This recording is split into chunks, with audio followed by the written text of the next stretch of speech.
నేటి ప్రార్థన. సర్వశక్తిమంతుడయ్యున్న మా తండ్రి, నీకే స్తోత్రమయ్యా. యుద్ధమునకు నీవు నన్ను బలము ధరింప చేసినందుకు నీకే స్తోత్రం తండ్రి. నా చేతులకు యుద్ధము, నా వేళ్లకు పోరాటం నేర్పిన దేవా, నీ ఆత్మశక్తితో నింపి ముందుకు నడిపిస్తున్న తండ్రి, నీకే స్తోత్రం దేవా. మా మీదికి లేచిన వారిని మా కింద అణిచివేసినందుకు నీకే స్తోత్రం ప్రభువా. మా శత్రు బలమంతటి పైన మాకు అధికారం ఇచ్చి పాములను త్రేళ్లను తొక్కుటకు శక్తినిచ్చిన దేవా, అధికారం ఇచ్చిన దేవా, నీకే స్తోత్రం తండ్రి.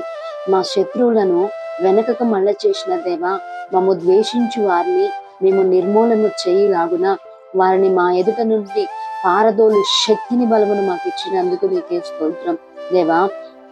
మా మీదికి లేస్తున్న ప్రతి సాతాను శక్తులను నీ అగ్నితో కాల్చి రాత్రికాల సమయంలో మాకు మా కుటుంబాలకు నీ కాపుదల దయచేయమని యేసు నామములో అడుగుచున్నాము తండ్రి. ఆమేన్.